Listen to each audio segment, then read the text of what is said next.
fa ireo akimsisano tsy iova ny hevitry ny fianakaviam-be iresapirenena tsy maintsy miala ireo candidat telo sakana amin'ny filosoana amin'ny fifidianana ho hita eo ny toy ny amin'ny zoma izao tsy mba mikilao intsony fa efa mitaonina no andanjana ireo rongon-dravina eto andrenivohitra efa miparitaka ny amin'ny toeram-pilaminana samy hafa ihany koa ny cocaïne sy ny héroïne ankehitriny ary anetsy ny grama amin'izy ireny ny refitrefitra ny basy tany ambady fahavalo atsimon-drano alina ny antsovonjy ny mponina ny antoerana mila sy nazandary mipetraka any nahazo ny fanalahidiny trano ny androany ireo mpiasa fanjakana madinika tsara vitana nahazo ny apahatrano avy amin'ny primatura lefitra misana ny fampandrosoana sy ny fanajariana ny tany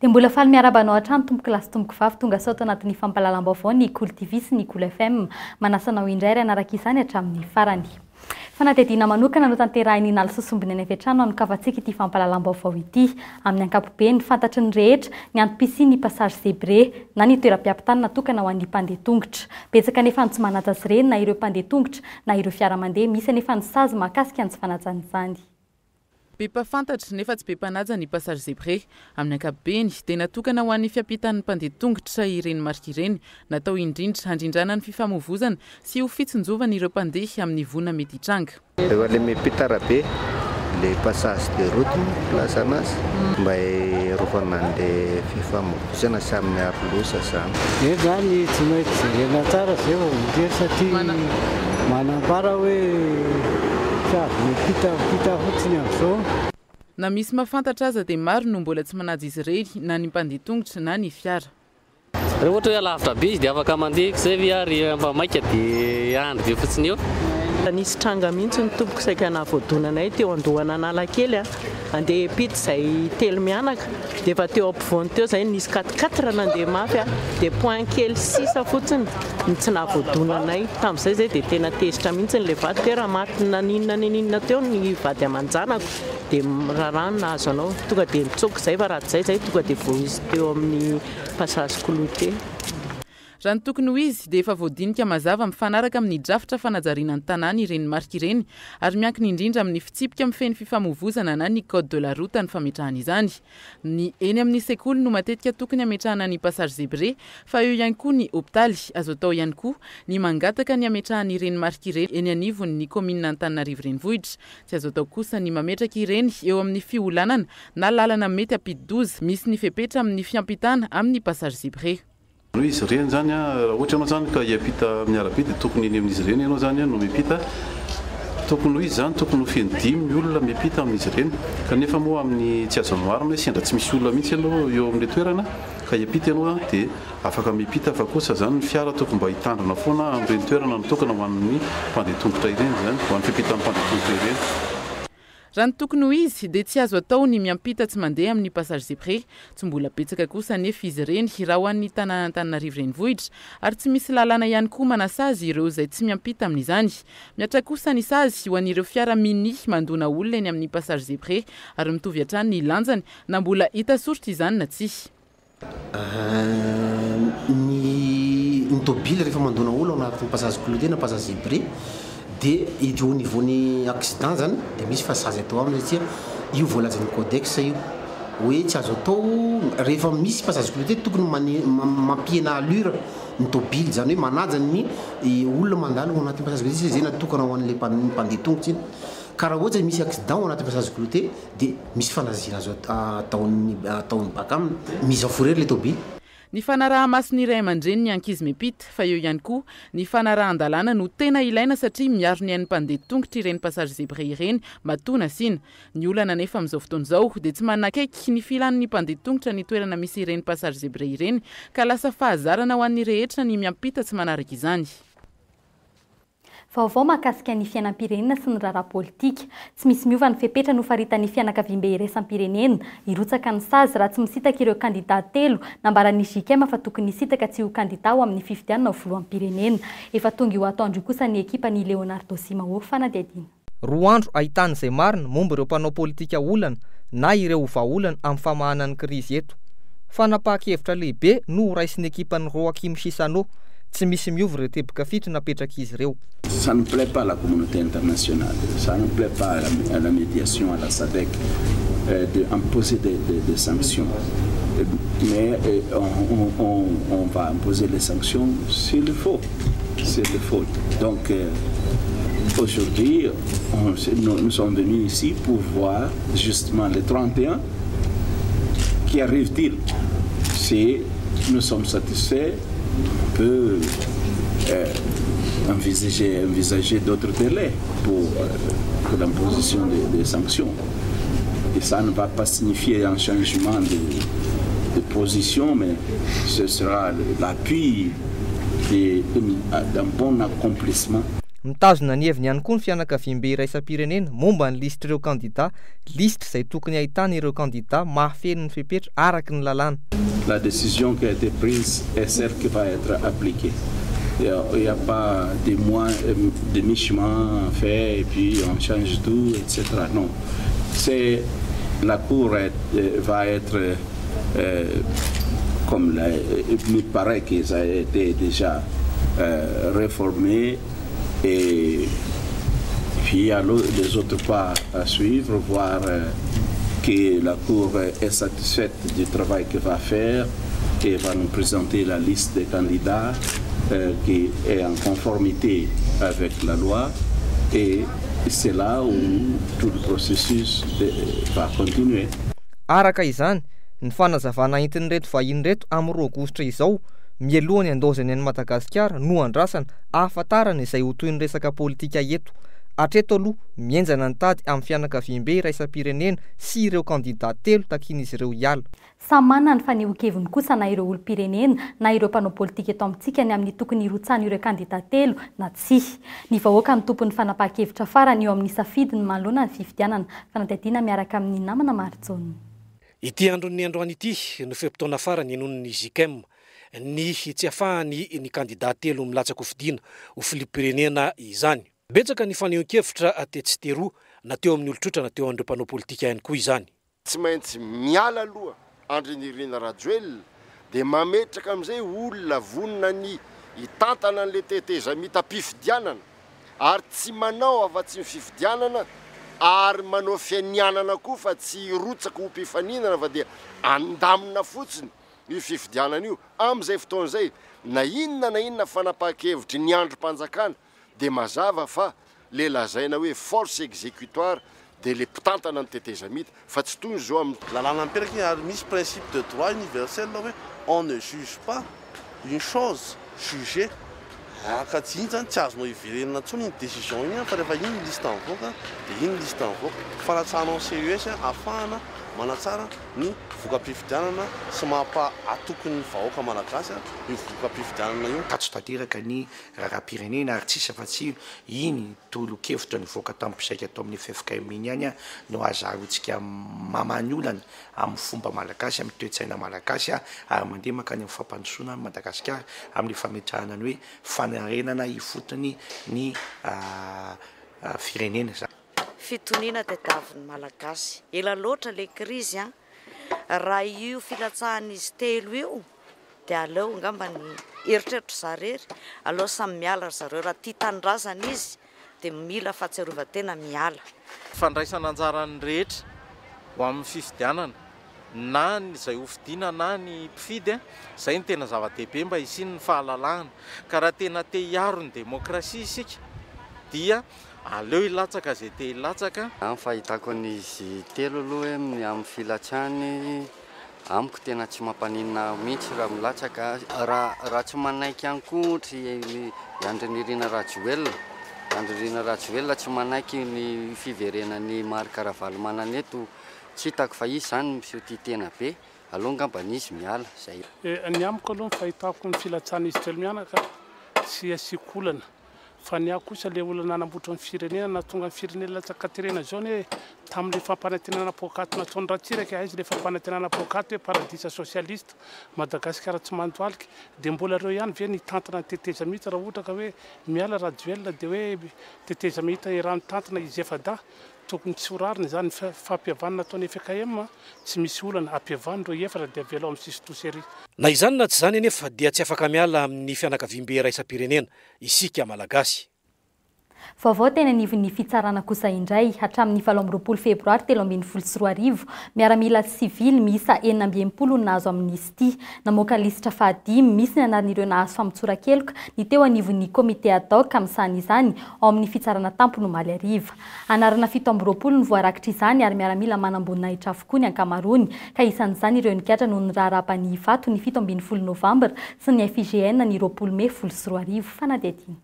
Tsy mazava ny hoe tafiditra ao anatin'ny eloka nazahoana famotsorana ve ny raharaha 7 febroary sa tsy. Ny eloka toy ny fikomina tao amin'ny bany vato sy ny teny FIGN izay mifandray amin'ny fikasana nonga-panjakana tamin'ny taona 2024 ny voakasika ty amnistia ho amin'ny miaramila ity. Isan'ireo nahazo famotsora-keloka ny jeneraly isany Noël Rakotonandrasana, ministry ny fiarovam-pirenena teo aloha tao anatin'ny tetezamita sy ny jeneraly Jean Rawelina lehibe ny etamajoro ny tafika farany tamin'ny andron-dravalomanana natambatry ny raharabany vato izy ireo. Kolonely maro ihany koa no voakasika ty famotsora-keloka nivoaka ao Omaly ity. Isan'izany ny kolonely Raymond Andrianjafy levitry ny komandin'ny FIGN tamin'ny taona 2024 sy ny kolonely César Ralamboarsoa izay voaroroy tamin'ny raharambo ijanaka tamin'ny taona 2024. Isan'ireo anarana fantatra ihany koa nandritra ireny fotoana ireny ary nahazo amnistia ihany koa ny kolonely isany Tout Vincent, Alfred Raberanto, Faustin Andriambahoaka, Emilien Ramboasalama ary Pascal Ravoavay. Isan'ireo nahazo famotsora-keloka ihany koa ny manamboninahitra sy ny manamboninahitra levitra avy amin'ny FIGN isan'izany Ry Raymond Randrianjafy, Aimé Patrick Rakotsafy, Yves Richard Randrianasolo, Alisson José Rambatsy, Ando Irina Arnaive Ratovoarsoa, Noël Ramanandray Be, Sissi Olivier Solofonandrasana, Jean-Claude Ruffin Tombo, Arsène Randrianirina, Zaf Jean-François Rakotonandrasana, Ery Ramahandrisson, Jean Andriamiaingo Rakotovahoaka, Lydie Fikisy ary Jean Relava. Tsy tao anatin'ny lisitra navoaka ny fitsarana tampony kosa Omaly ny kolonel Charles Andrianasoavina sy ny kolonel Koutity Assolon, ireo manamboninahitra roa ireo izay malaza ho miaramila sarotra fehezina ao anatin'ny tafika. Lisitra fahadimy ity nivoaka Omaly ity tao anatin'ny taona 2024. Isan'ireo voaroroy no lasa olona afaka vokatra izany. Isan'izany Pierrot Rajonarvelo, ny jeneraly Randriana Fitsoa, ny jeneraly Nyandro Rakotondrahasina, ny kolonel Rakotomaronirina, ny kolonel Ramanantsalamba, teo ihany koa ireo mpanao politika toa Andrina Ikaeliana, Richard Zakavonson, Tsarana Jean-Émile, Etienne Razafindeibe, Voninahitsy Jean-Eugène, Petra Kotiniaina, Azali Ben Marofo, Gara Jean Robert. Eo amin'ny lafiny fandriam-pahalema no tafiany Andianjiolahy manodidina ny 20 mirongo-basy ny tao amin'ny komina ambanivohitra Ambatofahavalo ao amin'ny distrikina Tsimondrano miala ny talatalasa teo. Trano 7 no lasibatra tamin'izany ary olona 4 no ranaratra ka vomafy ny 3 ka ny 2 voatifitra teo amin'ny felan-tanany. Efa ny antoerana moa ny sandary amin'izao fotoan'izao fanadedina. Isaotaka ny iray tanàna nanomboka tamin'ny 7 alina. Naharitra adi-pamantaranandro 3 ny fanafiana. Trano 7 no nivakian'ireo Andianjiolahy mirongo-basy ireo ka lasa tamin'izany ny vola antapitrisany maro. Mbola raiky tahotra ireo niara-ny fanafiana io maraina io. Dia rehefa ilay teo ambony fandriana dia teto ilay basy anankiroa no nataony.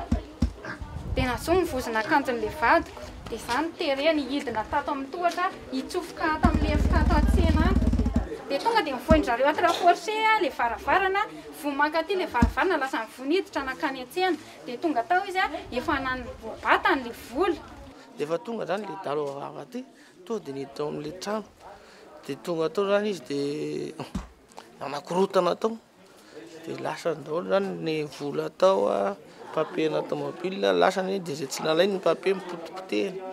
Dia ilay bandy mipetraka ao amiko notratrany tao. Dia notratrany tao dia nitaritarety ny patron lahy, iny zany nahotrikotrany tao. Araka ny fanazavan'ireo mponina, ny antso vonjeo sy ny tsoka sifle ihany koa ireo dahalo ka rehefa nivoaka ny olona dia nasesin'izy ireo no velesina tamin'ny vodi-basy na vy. Toy izany ny nanjoy ity lehilahy iray ity. Tsy nanoatra fa nataon'ilay koka amin'ny tany dia izaho moa juste nitondra vy aho zany vy izay ngetiko e. Dia ilay vy dia nampalany tamin'ny basy aho. Nataon'ilay koka dia ilay vy ihany namelezany amin'ny loko zany tatao amin'ny loko tato sy taty amin'ny fiakoravilana ty. tsy nisy ny ainana foy tamin'ity fanafiana ity. Araka ny fitantaran'ireo nanatry maso dia pasom-borona no nentin'ireo mpanafika ireo. Ny avy amin'ny mpitandro ny filaminana izay tsy mbola namoaka fanampim-baovao dia nilaza fa balana Kalashnikov ireo hita teny an-toerana. Efa ela no tsy nahitana asan-jiolahy mahery vaika toy izao ny tany an-toerana raha ny fanazavany ny mponina.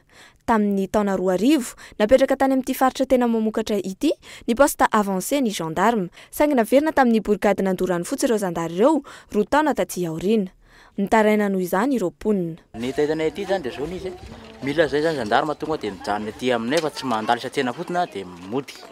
Mila mijanona ety mihitsy izy ndraikitra mombana ity. Zay zany ohatra hoe mahatsikaritra zany zay ohatra hoe rehefa talata le olona dia ohatra hoe miodiody ety manodidina ety. Fa betsaka zay moa dia tsy mahalala hoe itsy ranona na irorana ohatra hoe miodiody izy zany dia nefa gendarme zany ety amin'ny atoandro dia ravany tsena dia mody izy.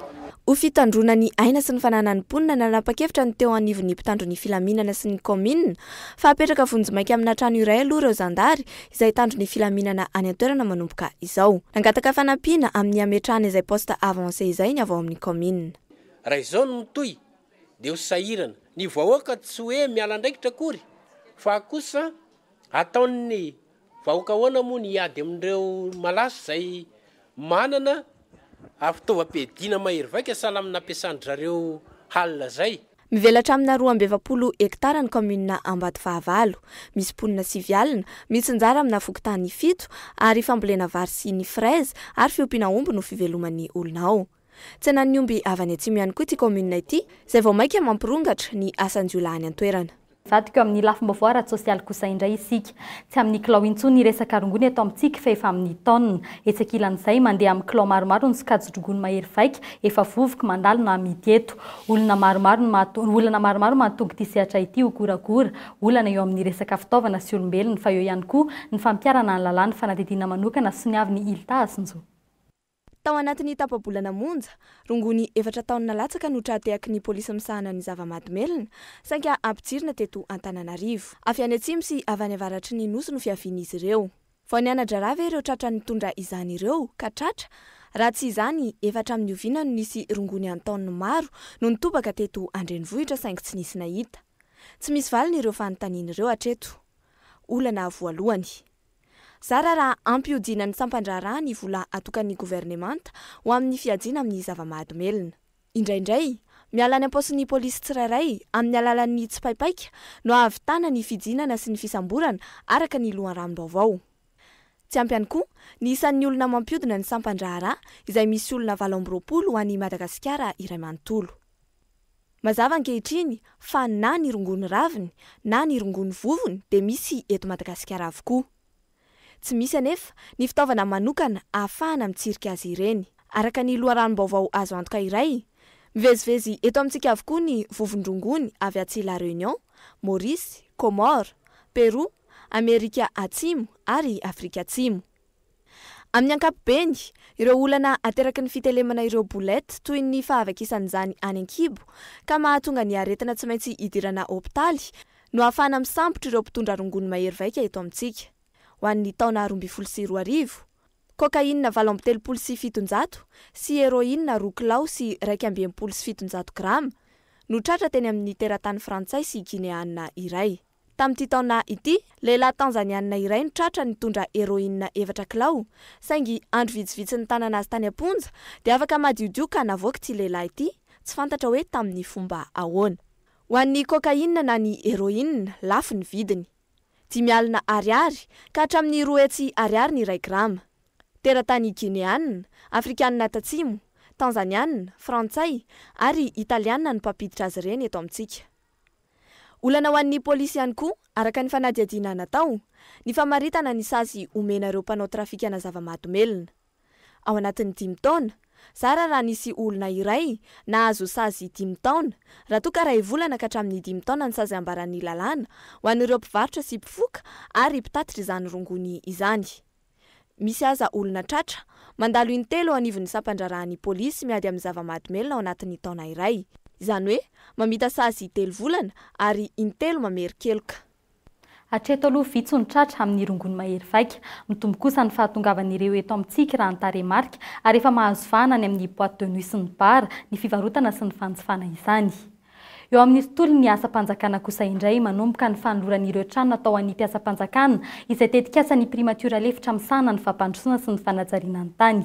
Mpiasa-panjakana miisa 730 ampahany tsara vitana tamin'ireo marobe nanao fangatahana no nandray ny fanalahidin'ny trano natokana ho azy ireo androany tamin'ny trano lehibe 4 vao vita teny Anosaly Ambohidratrimo. Fanadihadiana. Rafitra vaovao sy maritra napetraky ny primature lefitra misana ny fampandrosoana sy ny fanajariana ny tany ny analogue na ny agence nationale d'appui au logement na ahafahana nantanteraka ity tetikasa ity. Trano 700 teo eo no vita tao anatin'ny herintaona ka volam-panjakana mitetina 2.7 miliara ariary no nampiasaina tamin'izany. Ampahany ireto nozaraina androany ireto ka nitsinjovana manokana ny mpiasa-panjakana madinika manerana ny nosy. Tsy ho an'ny mpiara-miasa amin'ny ministera ihany anefa ny faniriana hananganana ny trano fa ho an'ny mpiasa-panjakana rehetrarehetra ary manao antsoavo ministera maro isan-tsokajiny manao antsoavo ny fanjakana ihany koa mba ahafahana manatanteraka an'izay fanamboarana trano ho an'ny mpiasa-panjakana rehetrarehetra izay isika satria betsaka ny olana betsaka ny fahasairana ny mpiasa-panjakana ka isan'izay indrindra ny tsy mbo nahafahany mpiasa-panjakana miditra na mahazo trano ipetrahana indrindra mba hatsapanareo fa mijerenareo manokana ny fanjakana ary anomboka hijerenareo manokana ny fanjakana satria nareo mpiasa-panjakana ihany koa ny mahafanjakana ny fanjakana fa tsy izahay olombotendry rehetrarehetra eo. Tsy ny eto Antananarivo sy ny manodidina ihany koa nefa fa efa misy ihany koa ireo logements sociaux any amin'ny faritra raha tsy ilaza fa tsy ny any Andrano Manelatra Antsirabe, Tomasina ary Fianaratsoa. Ny any Fort Dauphin kosa dia mbola ireo mpiasa-panjakana ihany no azo tombony. Ny azo ambara aloha dia sambany tamin'ireo fitondrana ny sesy mba misy fitondrana zany mieritreritra ny anaovana vahidondra raha sy fijerena akaiky momba ny filanin'ny olona tsirairay avy sy ny sambatan'olona ny trano fonenana sy ny manodidina izany na dia nisy aza teny atsefatsefa ny teny ireo fandiniana na vinavinan'asa no kasaina natao dia lany andro teo izy ireny ary milozany toetrandro na dia tsy nampiasaina akory aza. Antsapaka natao ny 7 martsa lasa teo no nahazon'izy 730 mianadahy ireto trano reto. Efa nahaloa ny 520 isan-jato ny vidiny izy ireo ary manomboka izao dia andoro 2 ariary isam-bolana ao anatin'ny 520 taona. Ho an'ireo mpiasa-panjakana nahazo na dia mbola andovola izy ireo isam-bolana dia efa naman'ny azo ny trano. Tsorona etoana ny matombolay premisa lefitra fa andro manatantara ho anay tokoa sy ny ankonanay ny andro androany satria misy aminay nanofa trano nanomboka mifarana androany ary finetira arapitso ho afaka amin'izany fanifanantrano zany. Faly izay ngamba fihetsem-po voalohany indrindra aloha hoe faly satria araky ny efa fantatsika zany hoe tirage no natao tamin'ilay izy dia mba anisany nanana vintana zany ny tena dia saorana be da be Andriamanitra saorana ihany koa ny vice primature zany mikarakara. Efa antaonany maro ity tetikasa itsinjovan'ireo manana fidiram-bola antoniny ity no teo anivon'ny ministera saingy nijanona teo anivon'ny filan-kefim-pitantanana ihany no izao tanteraka izao. Ireto trano ireto izay mirefy 520 metatra tora-droa nezay naharitra sy ara-pahasalamana ihany koa. Ezaka izay mbola ao anatin'ny fanamorana ny fampanana trano araka izay ilain'ny tsirairay. Tanjon'ny analogy atao anatin'ny 3 taona ny ananganana ny banky manohana ny fanangana trano. Manara-maso hatrany avy eo amin'ny fitantanam-bola-panjakana. Manamarina izany ny fahatongavan'ny tale jeneralin'ny kitapo-bola-panjakana tamin'ity lanonana androany ity. Lafim-baovao hafa kosa indray fitakiana tsy nisy namaly no antony fivoriana tsy ara-potoana nataon'ny sendika ny mpandrarany fonjy eto Madagasikara ny maraina teo tetsy Antanimory iray volana no nomeny sendika ao an'ny fanjakana ka tapitra amin'ny 5 aogositra ho avy izao izany.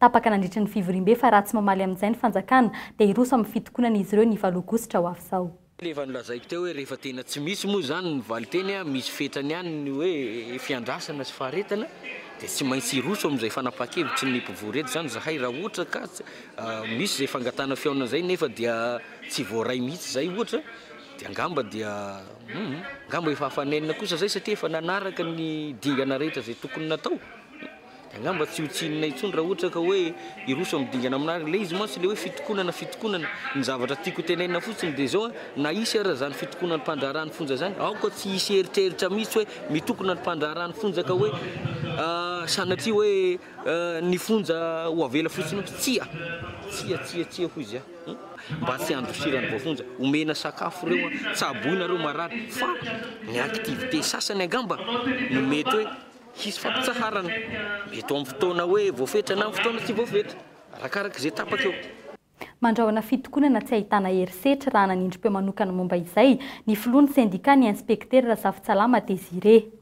Eo amin'ny pejy ny fampianarana ambaratonga ambony kosa indray maro tamin'ireo mpandrarany universitény Ankatso no disy fanantenana tamin'ity andro an'ity raha nisy mantsy ny fampanantenana fa tokony hivoaka androany ny karaman'izy ireo dia tsy tanteraka indray izany.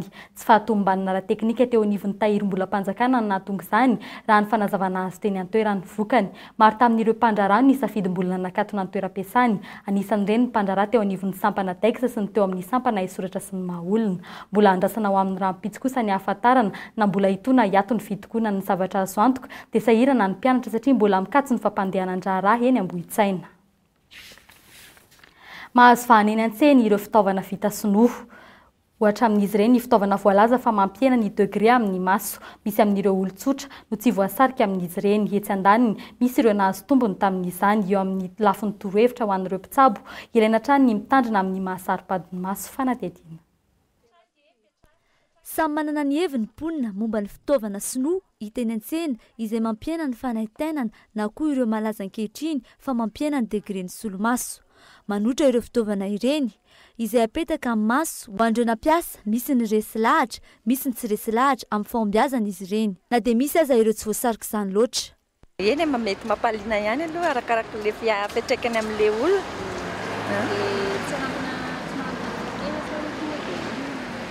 Raha misy hoe hita kosa hoe efficace dia tsy manina fa afaka manantona. Eny raha hoana manokana aloha tsy mety amiko le izy fa aleko foana manatona dokotera mba ahafahana hoe mety ve le zavatra ao atao sa tsy mety fa raha tonga monko dia manaonao hoe anao an'le izy dia sao dia manimba ny vatany. Ho an'ity tsena iray ity dia efa herintaona no nanafatra an'ireo fitaovana avy any Chine ary efa entana anjatony maro ny lafin'izy ireo. Ary misy hatrany ny mividy izany na dia 10,000 ariary aza ny sarany. Nambaran'izy ireo fa tsy nisy ny fitarainana voaraina hatreto ary maro ny milaza fa mahomby ny fitsaboana tamin'ity resaka otra atao amin'ny maso mivantana ity. Nanambara izy ireo fa nakana hevitra mpitsabo ny fivarotana azy ity. Manampy ho an'ny olona tsy mahita tory, stressé, marary an-doha lava, olona manao solomaso misy degré na problème na vue de loin na vue de près zany dia manampy an'ireo olona ireo izy. Resaka degré aloha ny tena be dia be dia indrindra ho an'ilay olona stressé dia tsy mahita tory. Izay aloha ny tena hitanay be dia be fa tena ny ankabeazan'izay olona mividy eto aminay aloha dia tena nahita tombontsoa daholo. Mila ordonnance le izy satria resaka massage dia tsy atahorana hoe izy effet secondaire. Ny olona manao verre na manao lentille ihany tsy maintsy manao anazy fa ny ankoatr'izay dia afaka manao dia tsy mifidy olona izy manomboka amin'ny zaza 5 taona dia efa afaka mampiasa anazy. Entsekilan'izay anefa mampitandrina ihany koa ireo mpitsabo maso amin'ny mahasaropady an'ity taova iray ity. Efa maro ireo mpitsabo ireo arety maso ny ombo noho ny tsy fahombiazany otra atao. Saropadiny maso ka mila mitandrina manoloana ireo fitaovana ampiasainy. Tsy mitombina ho an'ity mpitsabo ity ny fampihenana ny degré an'ireo solomaso raha mampiasa an'ireny solomaso massage ireny. Tsy ny hoe fanorantsika ny tarehantsika na manodidina masontsika no ampihenany degré ny masontsika. Tsy mety izay fiheveran'izay fa ny degré ny maso ny rehefa hoe io le défaut dia io le défaut misy ara izy hoe rehefa miamitombo ny taona dia miamitombo io satria le masontsika zany tsy mahavita tsony efa miantitra le izy dia tsy mahavita manao adaptation zany ny fiteny azy hoe hita tsara daholo na ny akaiky na ny alavitra hita mazava fa tsy maintsy ampiana solomaso ampahita tsara ny soratra kely. Miandrandra vahaolana mora nefa mahomby ny ankamaroan'ny mponina ankehitriny. indrindra manoloana ny aretina. Efa mahazo vahana ihany koa anefa manoloana izany ny fivarotana ireo boky na fitaovana toy izao hatramin'ny CD voalaza fa azony tsirairay ampiasaina tsy ilana mpitsabo. Lafim-baovao hafa gaga ny rehetra tamin'ny filazan'i Joseph Hollande mpikambana amin'ny filan-kevitra ambony teteza mitany mahakasika ilay vola very tao amin'ny JIRAMA izay mitetina 4.7 miliara ariary. Fifandrafian-javatra ve izany amin'ny fiakaran'ny jiro sy rano amin'izao fotoana izao fanatetiana miaraka amin'ny namana Maritsony. Gorobaka sa tataka ny kitapom-bolan'ny JIRAMA sady anisy nakatsinyera. Ny vola mitetina 194 miliara no tsy hita tao anatin'izay kitapom-bolan'ny JIRAMA izay. Raha ny fanehoan-kevitra anataon'ny mpikambana eny anivon'ny filan-kevitra ambon'ny teteza mita Joseph Hollande. 194 miliara d'ariary tsy hita ao amin'ny JIRAMA. Iza no filoha mitantana an'izany JIRAMA zany. Zay le zavatra tenenay, zay miteny foana.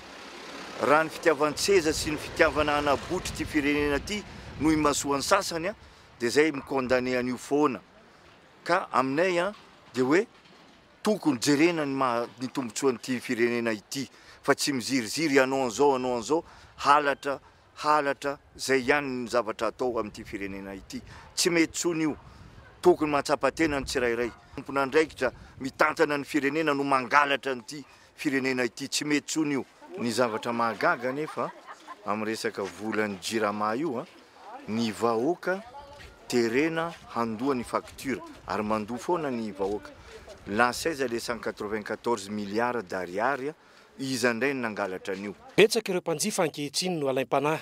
Sola dia izay no antony isondrotany vidin'ny jiro sy ny rano ankehitriny. Iverina eo amin'ny lafin'ny fampianarana kosa indray sika ifantofana ankehitriny ny fananana idirana amin'ireo sekoly samihafa manomana amin'ny fandalinana sehatra iray na ny spesializasion. Mitomby ihany koa nisan'ireo manome kory manokana ho an'ireo mpianatra hifaninana amin'izy ireny. Manomboka amin'ny 20 aogositra izao ny faratopoka ho entin'ny PRECAS mba hanomanana ireo izay hifaninana amin'ireo fanadina-mpanjakana samihafa. Fanamafisana ho an'ireo mpianatra izay hanamafiny eo amin'ny lafin'ny fitantanana ny fitsarana fiofanana ho prakitra raha. PRECAS zany tamin'ity taon'ity nanomboka efa nisy zany teto ny niovana teto ny polisy agent de police ny inspecteur de police ny officier de police commissaire de police nisy koa zany ny ENAM zay tapitra amin'ny sabotsy zao ny ENAM moa ny inspecteur des impôts ny administrateur civil agent diplomatique commissaire du commerce sy ny sisa zay anao concours amin'ny latsinainy 5 août zany manomboka ny concours dia zao misy mianatra eto zany zao première vague ny hoe comptable du trésor sy ny percepteur ny finance dia io miantso faradobo koa zay satria amin'ny 30 octobre ny concours ny reo comptable du trésor sy ny percepteur des finances reo zay mahatonga na hiteny hoe na zao anao vao nahenao an'izany na efa naheno anao fa misy efa nianatra tany amin'ny toeran-kafa tsara ihany no mijery fianarana hafa satria samy hafa ny zavatra omena. Eo amin'ny lafiny fanatanjahantena hetsika hitilian'ireo mpikatroka ny haiady karate sy andrefesan'ny afo teknika antsika malagasy ho an'ny fiezamana no tanterana tetsy amin'ny lapan'ny kolotsaina sy ny fanatanjahantena amin'ny Mahamasina ny farany herinandro teo ny ambangifanginy miaraka amin'ny namana Maritsony. Nafana ny lapan'ny kolotsaina sy ny fanatanjahantena teo amin'ny fikarakarana ny haiady karate ho an'ny fiezama izy ity. Natratra 20 mahery teo eo ireo mpandray anjara tao anatin'izay haiady karate izay. Ary nafana ihany koa ny tily sy ny jery ny avo teknika atsika teto Madagasikara no antony nanaovan'ny fiezama izao etsika le ibe izao. Ny antony nanaovanay an'ity compétition ity zany dia hitsirianay an'le ekipa sy le ankizy tena misy potentiel sy afaka sedrasehatra iraisam-pirenena satria nahazo invitation maromaro zay amin'izao fotoana izao dia eo ampijerevana tsara ny faisabilité an'le zavatra. Saika isa tarika no nanaovana azy ity tany amin'ny lalao-famaranana izay niona ny aska ho an'ny tovavy teo ihany koa ny aska lehilahy. Raha ho an'ity voalohany aloha dia niondrika teo anatrehan'ny TSK ny tovavin'ny aska tamin'izay isa tarika izay ary ny batan'ny tovavin'ny TSK ny amboara lehibe izay natolotry ny filombonahitra izy ireo Patrick Rarmanana izany. Noho izay faharesen'ny tovavin'ny aska izay dia nanao izay ho afany kosa ny tovolahin'ny aska lehilahy raha nikatroka tamin'ny ekipan'ny Kosfa miaramila tamin'io lalao-famaranana io ary dia tsy navelan'izy ireo raha tsy azon'izy ireo ny amboara lehibe ny ampy ny medaly volamena ihany koa izany. raha teo ny voaivavy zany dia ny TSK avetsy avaradrano no nahazo ny amboara ary ny aska lehilahy kosa no nahazo izay amboara izay. Ity esika ataon'ny fezamaty zany dia fitarafana par équipe zay mahatonga azy hoe Open Senior par équipe zany io 2013 par équipe ho an'ny comité ho an'ny lehilahy sy ny ho an'ny vehivavy. Ny avy teknika tsika tsy dia hoe lavitra be fa ny fanomanana ny tena mila atao mafimafy mba tsy ho ray volantsika nanoma azy. Mbola ito ity fifananana ity raha ny fanazavan'ny tompon'andraikitra satria dia maro dia maro ny fifananana iraisam-pirenena izay atrehan'izy ireo ihany koa amin'ity volana ho avy ity. Amaranina ny fampahalalam-baovao tapaka nandritry ny filan-kevitry ny minisitra androany raha ny vaovao voaray eto am-pelatananay fa hiala sasatra herinandro ny governemanta ny 12 hatramin'ny 15 aogositra 2024 avy izao. Fantatra ihany koa efa nanao komandina fanafody 7,3 litatra amin'ny Navalalany fanjakana ary efa navoaka ny ministerany vola ny vola 2 miliara ariary hoenty miady amin'ny valala efa nisy ihany koa ny vola 20 tapitrisa dolara vita soniny araka tamin'ny banky iraisam-pirenena sy ny vondrona Eoropeana anamafisana izany. Dia iny ihany koa no entina mamarana iny fampahalalam-baovao iny hisaoranao naraka izany hatramin'ny farany. Mbola misy hatrany ny Laratarby 034 07 888 02 ahafanao mifandray amin'ny sampana fampahalalam-baovao. Veloma tompoko.